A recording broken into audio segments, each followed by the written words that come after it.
우리 하나님 말씀 보겠습니다. 마태복음 26장 36절부터 46절까지 보겠습니다. 한 절 제가 읽고 한 절 찬양대 읽고 한 절 온 회중이 함께 읽습니다.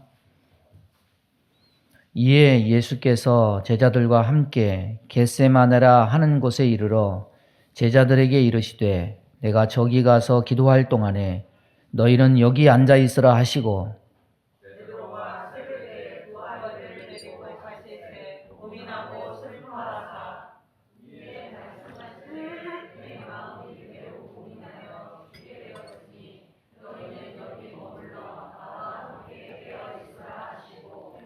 조금 나아가사 얼굴을 땅에 대시고 엎드려 기도하여 이르시되 내 아버지여 만일 할만하시거든 이 잔을 내게서 지나가게 하옵소서.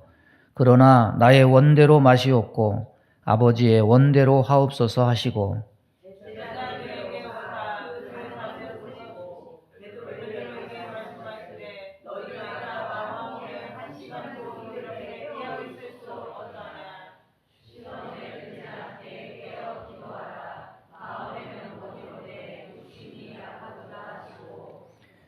다시 두 번째 나아가 기도하여 이르되 내 아버지여 만일 내가 마시지 않고는 이 잔이 내게서 지나갈 수 없거든 아버지의 원대로 되기를 원하나이다 하시고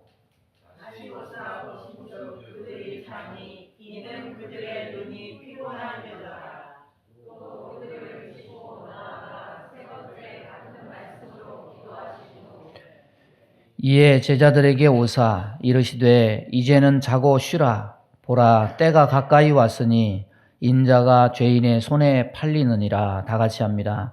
일어나라 함께 가자. 보라 나를 파는 자가 가까이 왔느니라.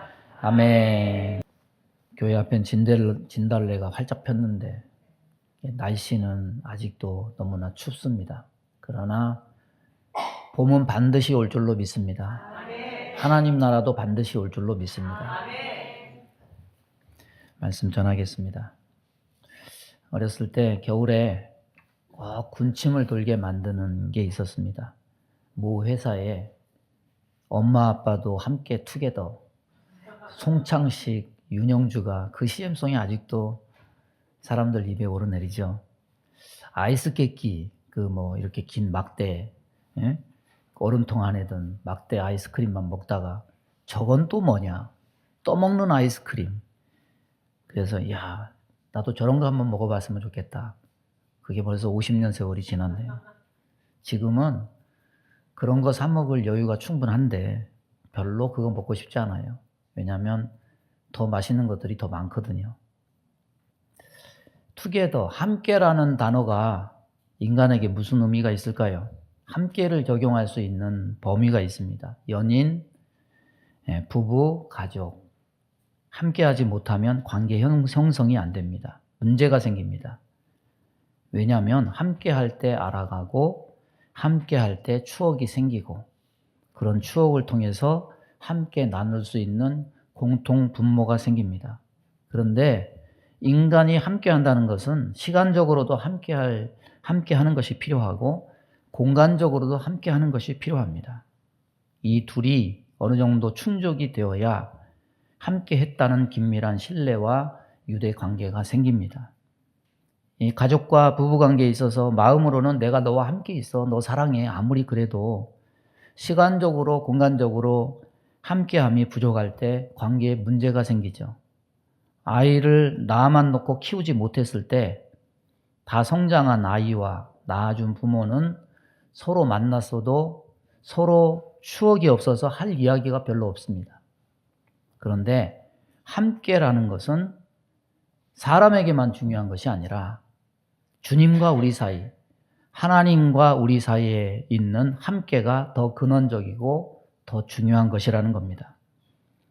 마태복음 26장은 마태복음에서 가장 함께라는 단어가 많이 나오는 장입니다. 주님이 3년 동안 제자들과 함께 했는데 3년이면 서당께도 풍어를 읊는다.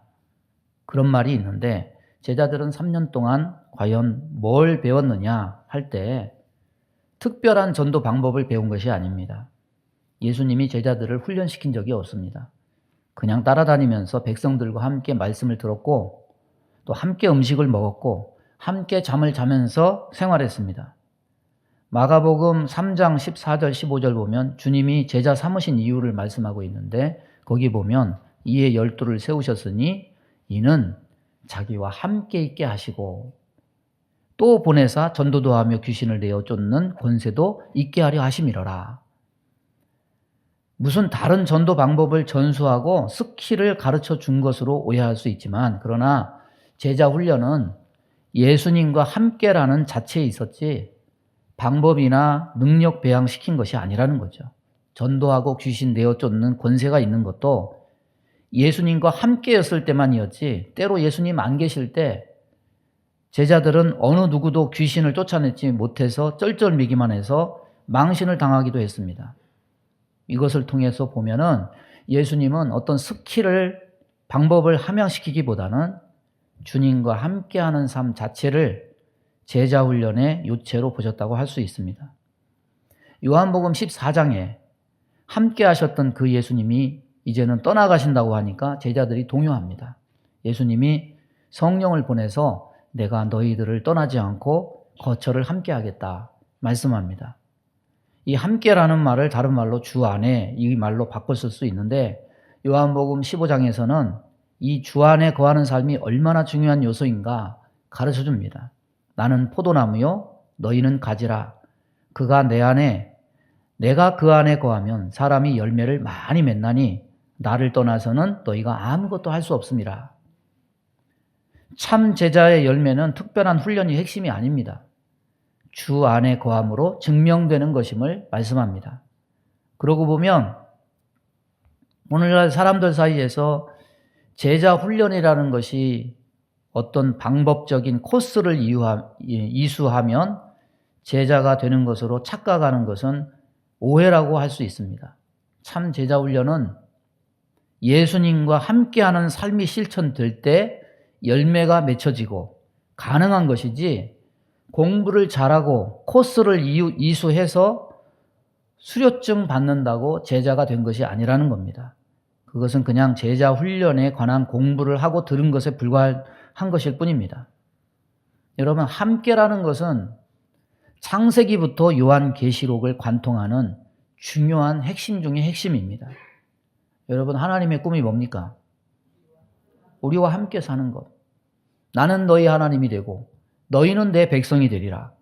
이 함께 사는 것이 구약시대 계속해서 반복됩니다. 함께 하시기 위해서 인류를 창조하셨습니다. 범죄한 후 인간들이 함께 할 수 없어서 쫓겨났습니다. 하나님이 함께 할 수 있는 방법을 제시합니다. 성막을 통해서 하나님 곁에 함께 할 수 있는 기회를 주십니다. 인간과 하나님이 영원히 함께 할 수 있는 삶을 완전히 성취시킬 메시아 언약을 예언해 주시고 예수 그리스도가 이 세상에 오셔서 십자가를 지심으로 완성합니다. 또 성령이 내주하셔서 함께 천국에서 영원토록 사신다는 것이 이 성경 전체를 관통하는 함께에 담긴 하나님의 꿈입니다. 26장에서도 이 함께가 보입니다. 주님은 제자들과 함께 유월절을 지키셨고 제자들과 함께 앉아 그릇에 함께 손을 넣고 음식을 잡수셨습니다.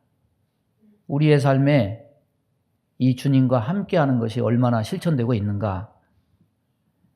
함께 거하시기 위해서 하나님의 아들을 십자가에 내주신 하나님의 뜻을 발견하고 이 땅에서부터 영원까지 이 함께를 경험하는 저와 여러분이 되기를 바랍니다. 오늘 말씀을 통해서 우리는 첫 번째로 무엇을 알아야 되느냐?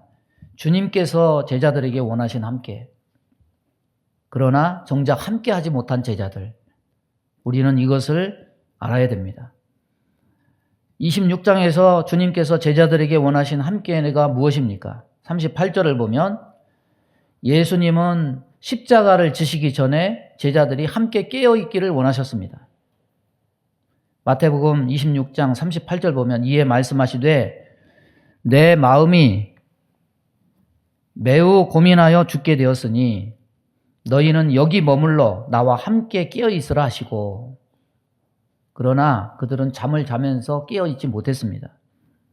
그래서 40절에서 제자들에게 오사 그 자는 것을 보시고 베드로에게 말씀하시되 너희가 나와 함께 1시간도 이렇게 깨어 있을 수 없더냐. 함께 깨어 있지 못함을 안타까워하셨습니다. 그리고 46절에 보면 일어나라 함께 가자. 보라 나를 파는 자가 가까이 왔느니라. 제자들이 주님과 함께 가기를 원하셨습니다. 비록 함께 깨어 있지는 못했지만 함께 가기를 원하셨습니다. 십자가를 향해 함께 가기를 원하신 것입니다. 고난과 아픔의 자리라도 주님과 함께 하기를 원하셨습니다. 그러나 이 함께에는 고난만 들어있는 것이 아닙니다. 여기에는 십자가 고난 후에 부활의 영광도 함께 하자는 의미가 포함되어 있습니다. 새로운 부활의 시대를 함께 맞이할 준비를 하자는 말씀입니다. 예수님의 함께에 무엇이 들어있습니까? 기도로 함께하고 십자가를 함께하고 부활의 영광도 함께하자. 주님이 같이 가자고 하는 것은 처음부터 끝까지 함께 해야지. 우리는 대부분 고난은 예수님 혼자, 그리고 영광은 그냥 예수님 덕에 덤으로 얻는 그런 종류의 함께를 우리는 상상합니다. 그러나 함께는 그런 것이 아니에요. 가족은 좋을 때만 가족이 아니에요.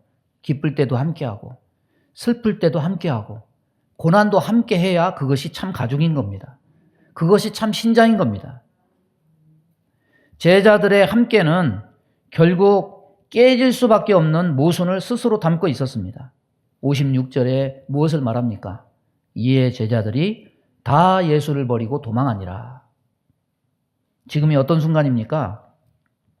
십자가의 그 처절한 고통을 혼자 감당해야 되는 순간이 왔는데, 그렇게 예수님 따라다니면서 함께 먹고 함께 자던 제자들, 함께 전도도 하고 함께 영광도 누리고 함께 놀라운 능력을 경험하던 제자들이 다 예수님과 끝까지 함께하지 못하고 주님을 버리고 도망가요. 함께 깨어있지도 못했고 함께 가지도 못했습니다. 왜 함께하지 못했을까요?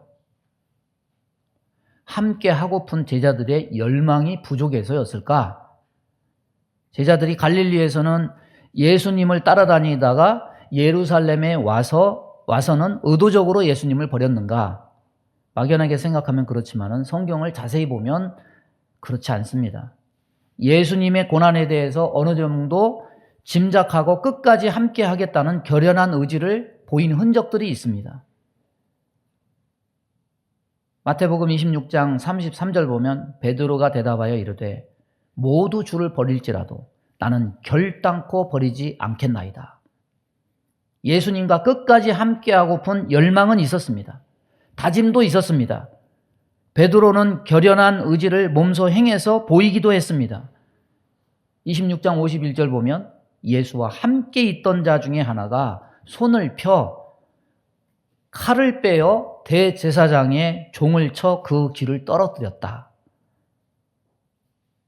여러분, 의지도 있었고 행동도 있었어요. 그러나 제자들의 함께는 뭔가 처음부터 부족한 결핍된 한계일 수밖에 없었습니다. 예수님과 함께 깨어있는 것에서부터 실패했습니다. 베드로, 요한, 야고보 세 제자가 모두 잠이 들었습니다. 첫 성만찬 때 너무 많이 먹어서 식곤증이 왔는지 어쩐지는 모르겠지만 예수님과 기도로 함께 준비하는 단계에서부터 제자들은 실패했습니다. 여러분, 주님과 함께하는 것에 대한 실패는 어디에서부터 오느냐? 따라서 해보겠습니다. 기도의 실패로부터 온다. 제자들, 베드로와 같은 그런 결단을 가지고 죽기를 각오하고 예수님을 보호하겠다는 결연한 의지로 칼을 품고 예수님과 함께 할 수 있는 마음이 여러분은 있습니까? 이런 것도 쉽지 않아요. 이런 것도 쉽지 않아요. 그러나 인간의 결단이든 뭐든 함께 할 수 있는 것은 인간 의지로 될 문제가 아니라는 거죠. 기도를 통해서 은혜를 구해서 하나님이 주신 힘으로 가능하게 된다는 겁니다. 뭐든지 할 수 있으신 주님도 기도를 통해서 이 힘을 부여받아서 십자가를 지신 것은 우리에게 바로 이것을 가르쳐주기 위함입니다. 자기 의지만 가지고 주님을 뒤쫓으려 하는 자는 결국 실패해요. 제자들처럼 실패해요. 의지가 있어도 실패해요. 행동을 해도 실패해요. 예수님은 기도하기 전에도 아버지의 뜻을 아셨습니다. 예수님은 그 뜻을 이루기 위해서 이 세상에 오셨습니다. 그러나 마지막 잔을 놓고 고민할 때도 결국 예수님은 자기 뜻에 집중하는 것이 아니라 아버지의 뜻에 집중했습니다. 자기 의지를 다지는 것에 힘을 모으는 것이 아니라 아버지의 뜻을 자신이 잔을 받아 마심으로 성취되기를 위해서 기도하셨습니다. 오늘 42절에 다시 두 번째 나아가 기도하여 이르시되 내 아버지여 만일 내가 마시지 않고는 이 잔이 내게서 지나갈 수 없거든 아버지의 원대로 되기를 원하나이다. 기도하지 않은 제자들은 자기 뜻으로는 충만했습니다. 자기 결심으로는 충만했습니다. 주종 관계로서 인간적인 충성심으로는 가능했습니다. 그런 반면에 무엇이 부족했느냐? 기도하지 않으니까 아버지 뜻에 대해서 알 리도 만무하고 아버지 뜻을 위해서 기도할 리도 없습니다. 그 일을 가능할 수 있는 하나님의 은혜의 힘을 달라고 기도하지도 않았습니다. 기도하지 않는 자는 함께 할 수 없어요. 따라서 보겠습니다. 기도하지 않는 자는 함께 할 수 없다. 의지로 안 돼요. 힘으로 안 돼요. 우리는 예수님 떠나게 돼 있어요. 기도하지 않으면. 기도하지 않는 자는 자기 뜻이 항상 우선이 됩니다. 기도의 실패는 함께 실패로 나타나게 됩니다. 그래서 제자들의 인간적인 충성심을 보이기도 전에 예수님은 제자들이 어떻게 할 것을 다 아셨어요. 자신을 배신하고 다 버릴 것이라는 것을 예견하셨습니다. 31절에 보면 오늘 밤에 너희가 다 나를 버리리라. 너희가 다 나를 버리리라. 예수님에게는 십자가 순환이 구약의 말씀을 성취하는 승리의 시작을 의미했지만 제자들에게는 예수님의 십자가 순환이 정치적인 메시아를 바라는 자신들의 기대가 무너지는 것을 의미했습니다. 기도하지 않고 아버지 뜻을 모르니까 그들에게 예수님은 인류의 구원자가 아니라 정치적인 지도자로서 예수였습니다. 아마도 예수님의 기적을 본 제자들은 우리가 있는 힘껏 방어하면 예수님이 조금 지켜보시다가 이적을 써서 적들을 다 물리치실 것이라는 그런 것을 기대했을지도 모릅니다. 그러나 예수님이 아무런 저항도 안 하시고 힘없이 잡히시니까 그들은 당황했습니다. 머릿속에 그리던 그 예수님 상이 다 산산이 무너지고 겁이 나기 시작해서 결국 예수님을 버리고 뿔뿔이 다 흩어지고 말았습니다. 우리가 동행이라는 단어, 주 안에라는 단어를 많이 사용하지만은 기도가 없이는 이 단어는 우리에게 소용이 없는 단어가 되고 맙니다. 주님은 항상 우리와 함께 하시길 원하십니다. 그러나 기도를 통해서 아버지 뜻을 알고 그 아버지 뜻이 이루어지기를 바로 기도하지 않는다면 그 기도는 온전한 기도가 아니라 그냥 사적인 소원 성취 수준으로 격화되고 맙니다. 그런 의미에서 보면 함께하지 못해서 주님을 외롭게 만들고 홀로 만드는 것은 예수님이 아니라 바로 우리 자신 때문이에요. 자기 뜻대로 자기 정욕을 따라서 필요할 때는 함께 동행, 주 안에를 찾고 이것 달라 저것 달라 구하다가 필요가 채워지면 이것도 저것도 다 망각하고 다 버려두고 도망가요. 말씀을 듣고 은혜 받았다고 하지만은 말씀을 가지고 기도해서 그 말씀대로 행할 수 있는 은혜와 능력을 구하지 않으니까 교회 문 밖을 나서는 순간 은혜는 다 쏟아버리고 예수님 다음 주에 올게요.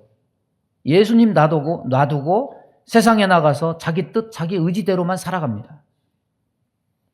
이 교인이라는 타이틀만큼 가볍고 구속력이 없는 게 없어요. 기도해서 하나님을 인식하고 두려움을 가진 사람에게는 내가 하나님 자녀라는 것이 가장 강력한 끈이 되지만 그것을 망각하면 이것만큼 가벼운 것이 없어요. 하루아침에 함께해서 이탈하고 주님을 버려두고 다 도망가 버린다는 겁니다. 제자들은 어디에 있었습니까?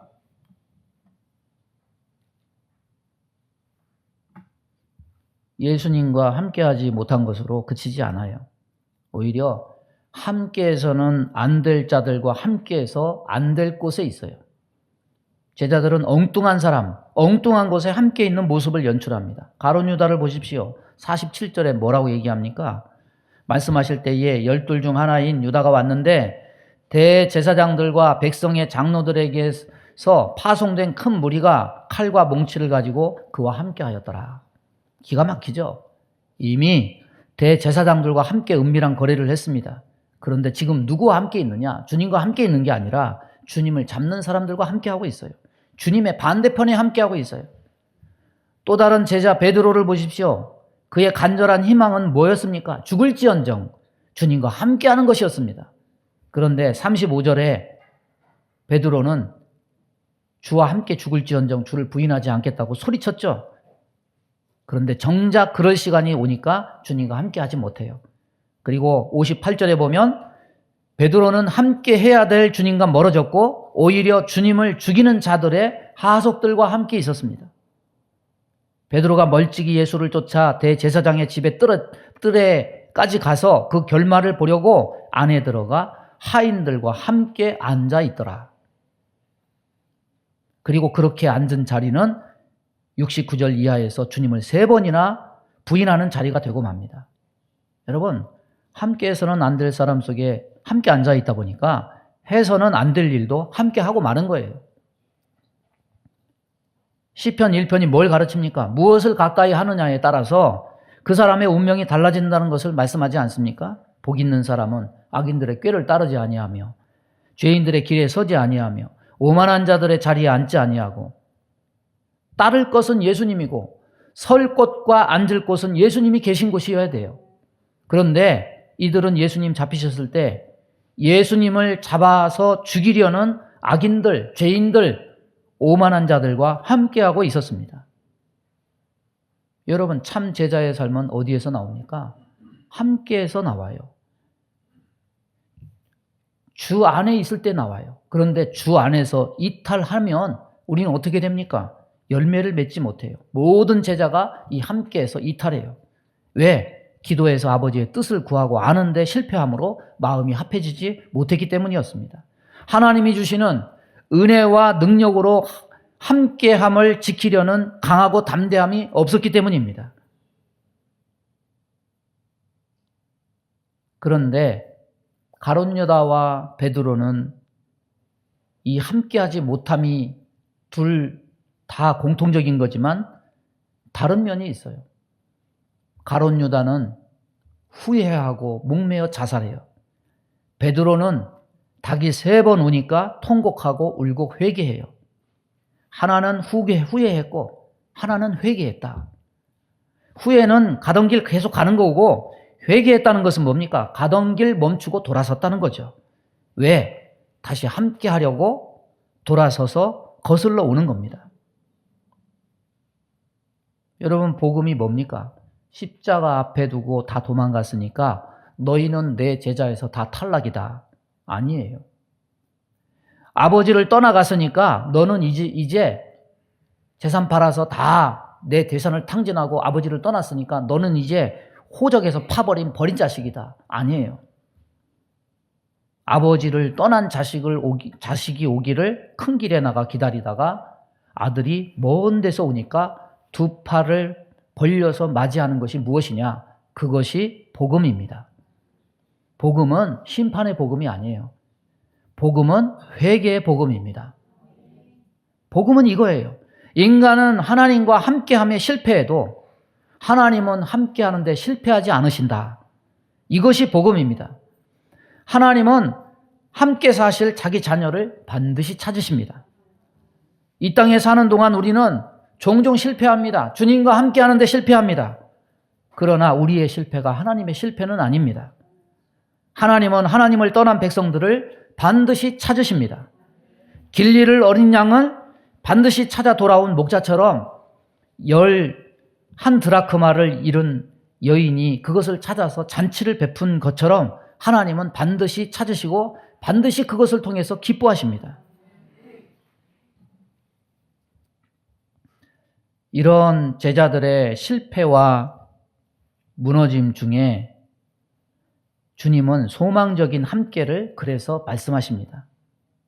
29절에 보면 그러나 너희에게 이르노니 내가 포도나무에서 난 것을 이제부터 내 아버지의 나라에서 새 것으로 너희와 함께 마시는 날까지 마시지 아니하리라. 그리고 32절 보면 어떤 말씀을 하고 있느냐? 그러나 내가 살아난 후에 너희보다 먼저 갈릴리로 가리라. 왜? 두려움에 빠지고 도망간 이탈한 제자들이 먼저 주님을 찾아서 간 게 아니라 주님이 제자들을 찾아서 함께 하시려고 찾아가셨다는 말입니다. 우리는 주님을 때로 버립니다. 주님을 멀리합니다. 그런데 주님은 우리를 버리지 않으십니다. 제자들의 이탈과 제자들의 배반을 다 하셨음에도 불구하고 다시 회복될 함께하는 소망을 주님은 말씀하십니다. 십자가 앞에서 두려워서 도망갔던 제자들의 실패가 영원한 실패가 아닙니다. 주님은 승리의 부활 후에 함께 하시기 위해서 제자들을 다시 찾아가셨습니다. 그러니까 함께는요, 결과적으로 내 노력으로 되는 게 아니에요. 하나님의 의지, 주님의 이루심으로 되는 겁니다. 지금은 흔들리고 도망가고 주님을 피하기도 하지만 언젠가는 반드시 이런 날이 오는 겁니다. 아버지의 나라에서 주님과 함께 앉아서 지금까지 맛보지 못한 새로운 것을 마실 날이 분명히 있습니다.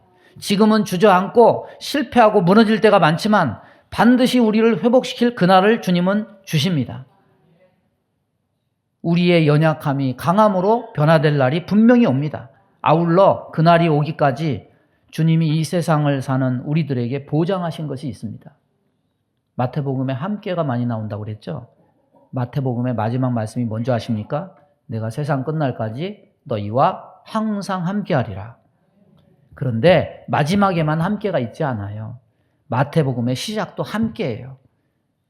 하나님이 우리와 함께하시다 함이라. 예수님의 이름은 함께하시는 임마누엘 하나님이십니다.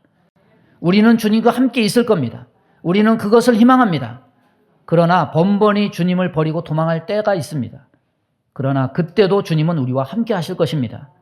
그리고 영원히 함께 할 수 있는 그날을 우리에게 반드시 주실 것입니다.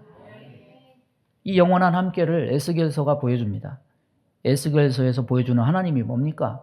죄와 우상 숭배 때문에 성전에 거하시지 않고 하나님이 함께 하시고 함께 하시지 않고 보따리 싸서 떠나시는 하나님의 그 모습을 보여주죠. 그런데 새 성전이 지어지니까 새 성전의 환상에서 다시 들어오셔서 나가는 바깥문을 완전히 차단해요.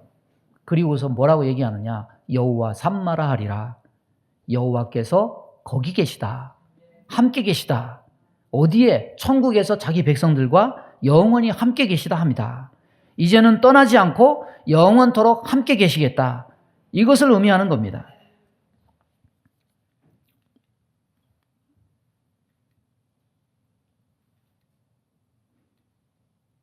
이게 안 되네.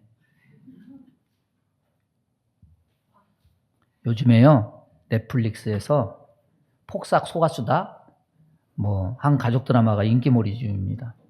폭삭 속았수다, 이거는 거짓말해서 속았다 그런 뜻이 아니고 대단히 수고하셨습니다. 이런 제주도 방언이라고 그래요. 어렸을 때부터 애순이를 쫓아다니는 관식이가 있어요. 애순이가 있는 곳에 항상 관식이가 있어요. 항상 보호해주고 함께하고. 요즘 관식이 때문에 제가 좋은 신랑에서 밀려나가지고 좀 속이 상해요. 질투가 나. 이런저런 사연 속에 둘이 결혼해서 알콩달콩 살아가는데 불행이 닥칩니다. 어느 날 셋째 아이가 싸늘한 죽음으로 돌아와요. 애순이 관식이가 그냥 정신이 나가죠. 자식이 죽었는데. 정신이 번쩍 돌아오게 된 것은 첫째 딸이 뭐라고 얘기하냐면, 내가 자전거를 타러 가지만 않았어도 내 동생이 죽지 않았을 텐데. 둘째 아들은 애순이가 묻는데 대답을 안 해. 그래서 너 왜 나한테 말을 안 하냐? 그러니까 내가 동명이를 지키지 못해서 엄마가 자기한테 화내서 말을 안 한다고. 동생 죽은 것이 다 첫째 아이, 둘째 아이 자기 탓인 마냥 자책하는 아이들의 모습에 이 애순이 관식이가 두 부부가 정신이 번쩍 들어요. 아니다. 너희들 때문에 그런 거 아니다. 여러분, 부모의 마음이 다 그렇죠. 부모라면 다 그렇게 하지 않겠습니까? 근데 그걸 보면서 뭐가 연상이 됐느냐면 탕자의 비유에도 그렇죠. 아버지 재산을 다 팔아서 허랑방탕하게 탕진한 다음에 돌아온 그 둘째 아들을 이 나쁜 놈 너 호적에서 파버린다 이렇게 하지 않고 두 팔을 벌려 맞아주고 잔치를 벌인 아버지의 마음, 그 아버지의 마음도 이러셨겠구나. 부활 후 제자들 찾아오셔서 다시 함께 하신 예수님이 제자들 십자가 전에 다 도망간 그 제자들 아닙니까? 너희들 나를 어떻게 버려두고 그럴 수 있어? 그런 책망 호통 한마디도 안 하셔요. 아, 예수님 마음도 그런 마음이셨겠구나. 예수님 버려두고 도망가고 아버지 재산 다 팔아서 탕진하고 이걸 잘했다고 두둔하거나 덮어주자는 얘기가 아니죠. 뭘 얘기하는 겁니까? 부모의 마음, 아버지의 마음, 예수님의 마음 얘기하는 거죠.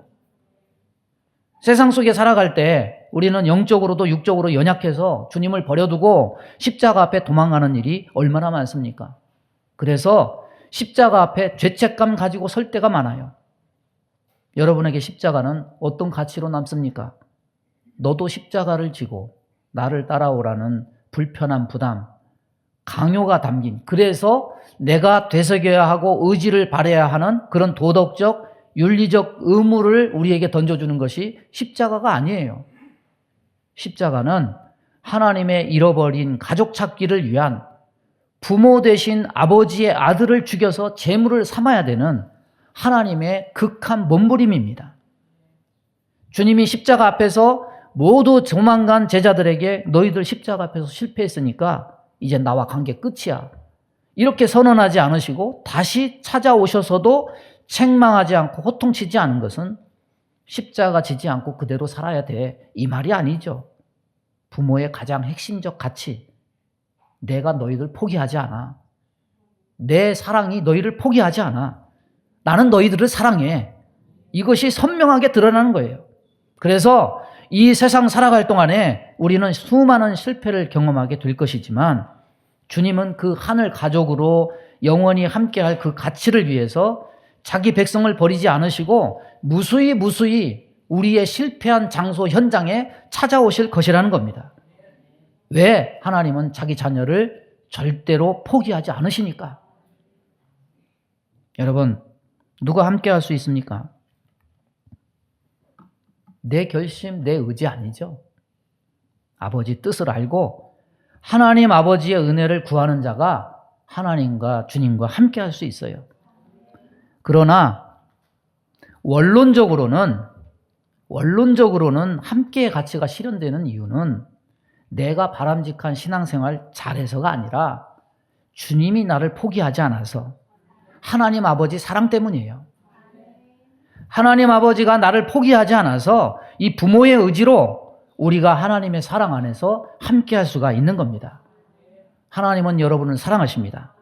그리고 함께하는 거 포기하지 않으실 겁니다. 끊을 수 없는 하나님 사랑 때문에 우리는 그 아버지의 나라, 아버지의 집에 가게 될 겁니다. 영원토록 주와 함께 살면서 누리게 될 겁니다. 이 함께의 은혜를 누리는 저와 여러분 되기를 주님의 이름으로 축원합니다. 우리 주여 한번 부르고 통성으로 기도합니다. 주여, 하나님 아버지 감사합니다. 오늘도 주의 말씀을 저희들에게 허락하심을 감사합니다. 성령으로 우리를 다스려 주옵소서.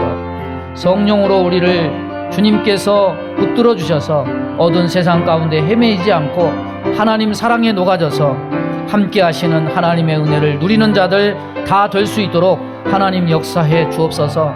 우리는 때로 주님을 떠나고 우리는 때로 주님과 함께하면 실패하지만 하나님의 그 사랑이 우리를 붙들어서 주님과 영원히 함께 살 것을 바라보며 소망 중에 살아가는 주의 백성 다 되게 인도해 주옵소서. 예수님의 이름으로 축복하며 기도하옵나이다.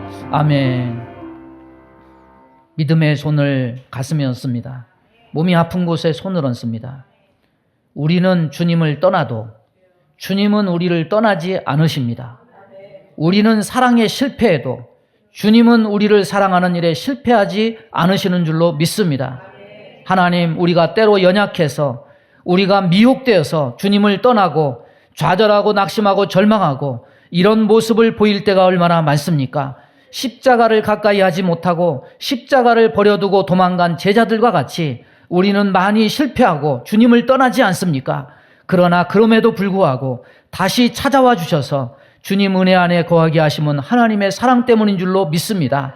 이제는 믿음이 약한 자가 아니라 믿음이 강한 자가 되어서 먼저 하나님 앞에 기도하고 은혜와 능력을 구해서 주님을 붙드는 자들, 함께하는 자들로 살아갈 수 있도록 인도해 주옵소서. 우리 마음 가운데 원망, 불평, 시기, 질투, 미움, 다툼, 이간질하며 불순종, 불신앙케 하며 불안, 초조, 염려, 근심, 두려움을 주는 모든 어둠은 다 떠나갈지어다.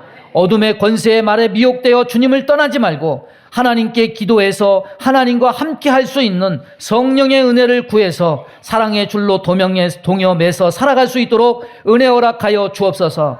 아버지, 몸이 아픈 곳에 손을 얹고 기도합니다. 손을 얹은 곳마다 보혈로 씻어 주옵소서.